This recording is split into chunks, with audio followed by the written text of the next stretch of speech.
धर्म स्नेही सत श्रद्धालु यहाँ पर उपस्थित आप सभी भव्यवर पुंडरीक पुण्यात्मा महानुभाव, जीवन में जो कुछ हमें मिल रहा है जरूरी नहीं है कि उससे हम संतुष्ट हों। कुछ हमारे जीवन में ऐसा भी होता है जो अवांछित होता है, कुछ ऐसा भी होता है जो वांछित होता है। वांछनीय पदार्थ की प्राप्ति पर संभव है व्यक्ति के जीवन में कुछ सुखद अनुभूति होती हो। व्यक्ति वांछित पदार्थ को प्राप्त करके कई बार अहंकार से भी भरता है, तो अवांछनीय पदार्थ को प्राप्त करके व्यक्ति दीनता के गर्त में चला जाता है। अवांछनीय पदार्थ का आशय है जीवन में प्रतिकूलताओं का आना, मुसीबतों का आना, मुश्किलों का आना, संकट विपत्ति और आपत्तियों का आना। अनुकूलता कभी भी किसी के जीवन में शाश्वत रूप से नहीं रहती, प्रतिकूलता भी आती है, किंतु प्रतिकूलता न आना अच्छा नहीं है। प्रतिकूलता को अपने अनुकूल न बना पाना बुरा है। प्रतिकूलता आना अच्छा भी हो सकता है, बुरा भी हो सकता है। जो प्रतिकूलता में स्वयं अपनी प्रतिकूल हो जाए उसके लिए प्रतिकूलता बुरी है। जो प्रतिकूलता आने पर भी अपने आप को अपनी प्रतिकूल न बनाए वो इसके लिए प्रतिकूलता भी अनुकूल है, अच्छी है। जीवन में प्रतिकूलताओं के आने पर यदि कोई व्यक्ति आंख बंद करके बैठ जाए तो आंख बंद करने से प्रतिकूलता टलती नहीं। और जीवन का दूसरा सत्य ये है कि जीवन में जब तक प्रतिकूलता आती नहीं तब तक आंख खुलती नहीं। आंख खोलने वाली होती है प्रतिकूलता। दुख हमें ये सिखाता है कि सुख प्राप्त करने की औषधि हमारे पास है।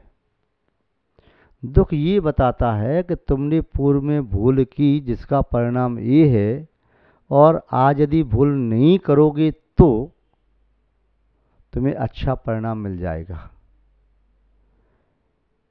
एक युवा अहंकार से युक्त होकर के पूछ रहा था वृद्ध माँ से जो झुक करके चल रही थी, माँ जमीन में क्या गिर गया, क्या खोज रही हो? उसने कहा बेटा मेरी जवानी का मोती इस मिट्टी में मिल गया है, उसे खोज रही हूं। बालक को लगा कि ये वृद्धा ही पैदा हुई होगी और वृद्धा ही है। उसने कहा बेटा मेरा भी कभी समय था, मैं भी इतरा करके चलती थी। जब यौवन से युक्त थी तब समझना मैं सातवें आसमान पर दौड़ती। मेरा मदमाता यौवन और सौंदर्य की वह राशि रूप राशि पर जैसे उस पर भ्रमरी मंडराते हैं वैसे मुझको चाहने वाले बहुत थे। आज मेरा शरीर जर्जर हो गया, मेरा शरीर क्षीण हो गया, आज मेरे शरीर में अनेक रोग हो गए, तो आज लोग मेरे पास से भी नहीं निकलते। एक भिखारी से किसी युवा ने पूछा कि तुम्हें भीख मांगते शर्म नहीं आती? मुझे भीख मांगते तो शर्म आती है, किंतु मैं आज भीख मांगने पर मजबूर हूँ। काश जब मैं तुम्हारी तरह से इतरा करके इठला के चल रहा था उस समय किसी भिखारी को मैंने भीख दे दी होती तो आज मुझे जीवन में भीख मांगने की नौबत नहीं आती। ये न सोचो मैं आज जो भीख मांग रहा हूँ तो जन्म से ही भिखारी पैदा हुआ। ये रहा कि मेरे पिता का भी स्वयं घर का मकान था, घर की दुकान थी, सब कारोबार था, किंतु पिता की बात को न मान करके कुछ संस्कारों को स्वीकार करके मैंने पिता की मेहनत की कमाई को बर्बाद कर दिया। जब तक पिता थे तब तक डांटते समझाते रहे, किंतु उनके जाने के उपरांत मैं निरंकुश हो गया। निरंकुश हाथी की तरह से सब मैंने बर्बाद कर दिया, सब बर्बाद कर दिया। यहाँ तक कि अपने परिवार को भी जीवित न छोड़ा। मैं कैसा क्रूर परिणामी हो गया। और आज जिनसे मैंने कर्ज लिया था मौज मस्ती करने के लिए, अपना धन लुटा करके, उन्होंने मेरा सब कुछ छीन लिया। शरीर पर जो वस्त्र हैं और हाथ में जो कटोरा है, इसके अलावा मेरी कोई संपत्ति नहीं। काश मैं पहले ही समझ जाता तो आज ये दिन नहीं देखने पड़ते। तुम युवा हो, जिस यौवन के नशे में या चूर हो। मैं तुमसे भीख मांगने नहीं आया, मैं तुम्हें एक नसीहत देने भी आया हूँ। क्योंकि यदि मेरी तरह से अपनी जवानी को बिताओगे तो हो सकता है मेरी तरह से इस रास्ते पर तुम भी आ जाओगे। इसलिए कोई भिखारी भीख मांगने ही केवल नहीं आता, एक नसीहत देने भी आता है। महानुभाव, जीवन में अनुकूलता भी आती है, प्रतिकूलता भी आती है। अनुकूलता में इतराए नहीं, प्रतिकूलता से घबराए नहीं। यदि इतना सा हमने अपना बैलेंस बना करके रख लिया तो हमारे जीवन की गाड़ी को किसी भी दिशा में कोई गिरा नहीं सकता। पुल के ऊपर से निकलने वाली गाड़ी का बैलेंस बना करके चलना है। न दाएं न बाएं, दोनों प्रकार से बैलेंस बना करके बीच में से निकलना है। दाएं यदि झुक गई तो गाड़ी नीचे इधर चली जाएगी, बाएं झुकी तब भी चली जाएगी। दीनता के गर्त में भी जीवन की गाड़ी को नहीं गिराना है, और अहंकार के साथ भी उस सामने वाली चट्टान से गाड़ी को टकरा करके चूर चूर नहीं करना है। बस मध्यम मार्ग है, सम्यक मार्ग पर चलना है। एक बात ध्यान रखना, ऐतिहासिक पुरुष वे ही बन पाते हैं जो जीवन में उपलब्ध प्रत्येक वस्तु का सम्यक और श्रेष्ठतम उपयोग करना जानते हैं। जिससे अपनी किसी भी वस्तु का सम्यक और श्रेष्ठतम उपयोग नहीं किया जा सकता, और जीवन में कभी इतिहास नहीं बना सकता। इतिहास बनाने के लिए दूसरों का इति और हास्य देखना ही पर्याप्त है। स्वयं का इति के इस बात जो मोड़ आता है कि इति होने वाली है, वहाँ से इतिहास बनना प्रारंभ हो जाता है। धुन के पक्के व्यक्ति जिन्हें सिर्फ रे कहें, जिन्हें जिद्दी कहें, जो भी कहें, किंतु एक ठोकर खा करके जब आगे बढ़ते हैं तब उम्मीद हो जाती है मंजिल तक पहुंच जाएंगे।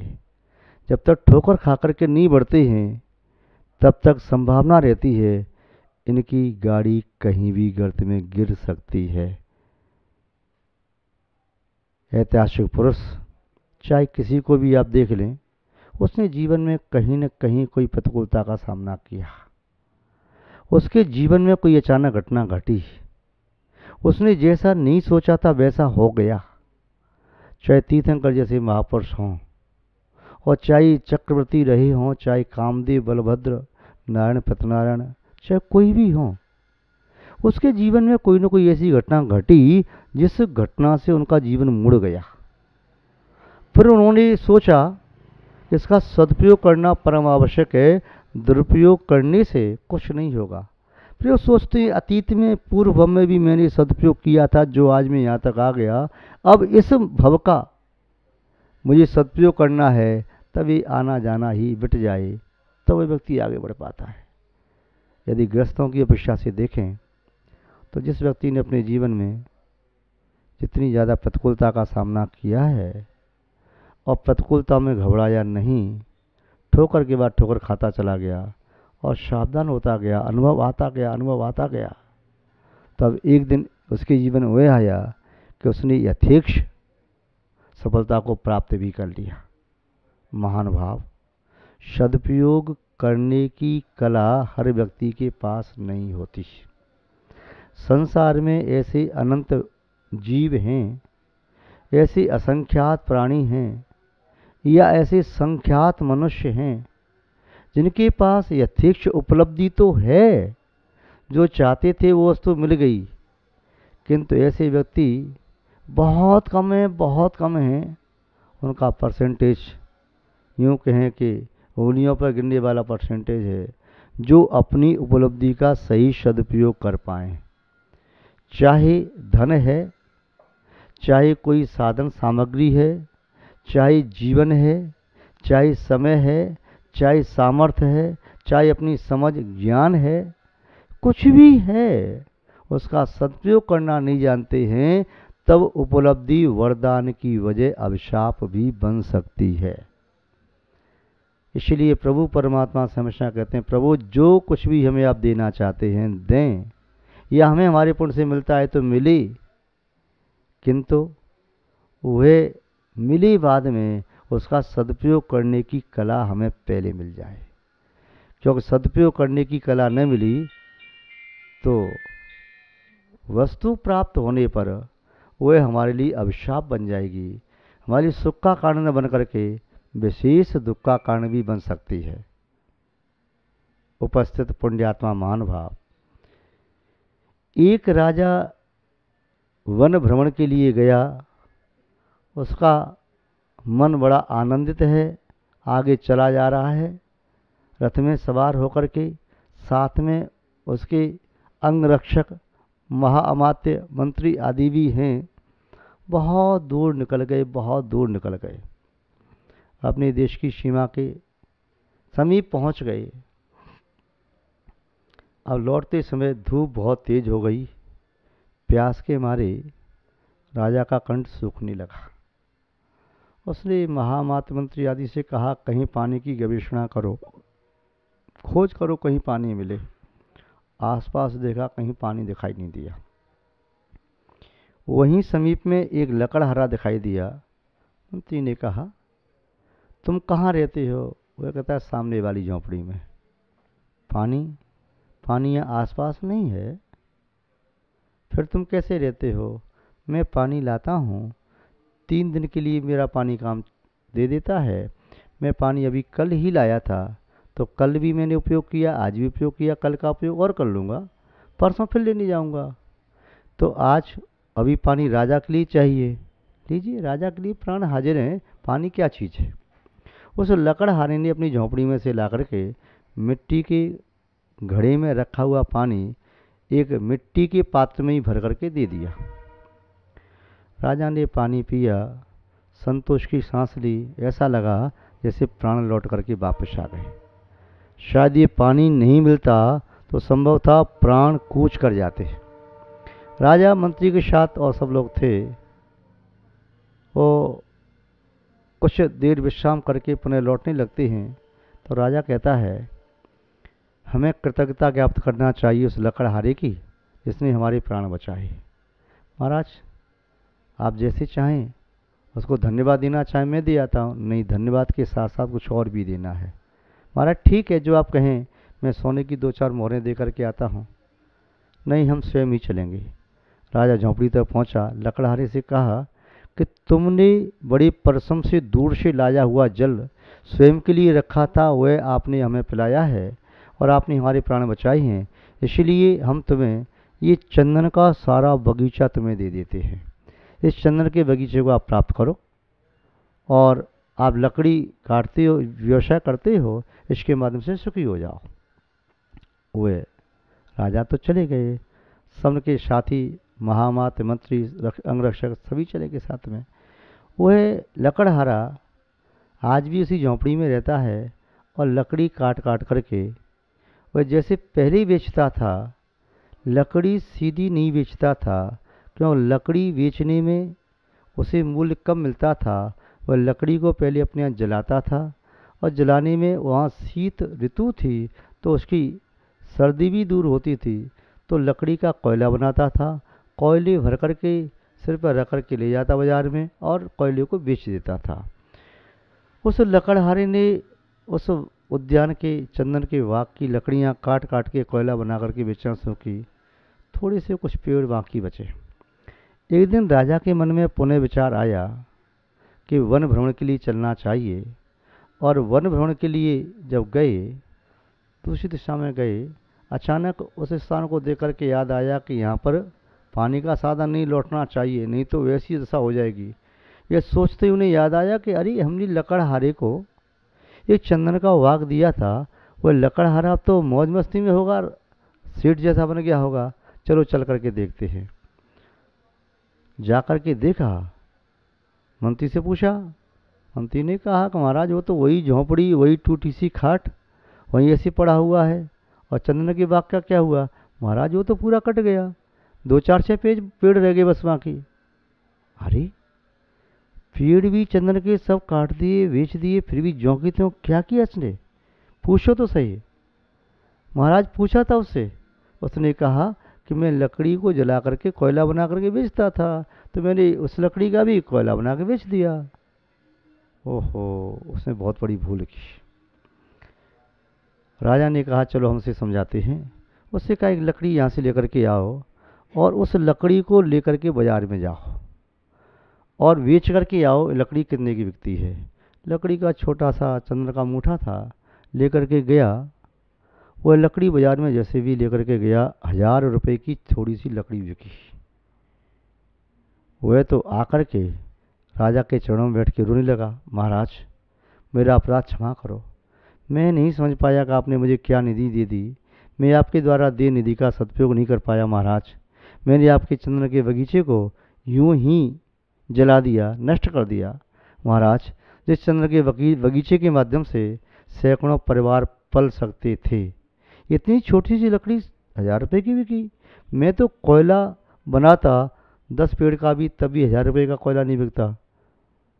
राजा ने कहा चलो कोई बात नहीं, तुमसे भूल हुई और भूल तो हमसे हुई कि हमने तुम्हें इस चंदन की लकड़ी का परिचय दिए बिना, इसकी उपयोगिता बताए बिना तुम्हें ऐसे ही पुरस्कार दे दिया। भूल तो हमसे हुई, तुमसे भूल नहीं हुई। मंत्री ने कहा लकड़हारे अभी भी तेरा कुछ नहीं बिगड़ा, जो कुछ पेड़ बचे हैं इनसे भी तू आज भी, तेरे पास इतना धन है कि अपना पूरा भविष्य का जीवन सुधार सकता है और कई पीढ़ियों तक यह चंदन का बगीचा बना रहेगा। इतना भूमि है, पुनः चंदन के पेड़ लगा करके पुनः बगीचा पूरा हो सकता है और पीढ़ी दर पीढ़ी तेरा वंश यहाँ चलता रहेगा।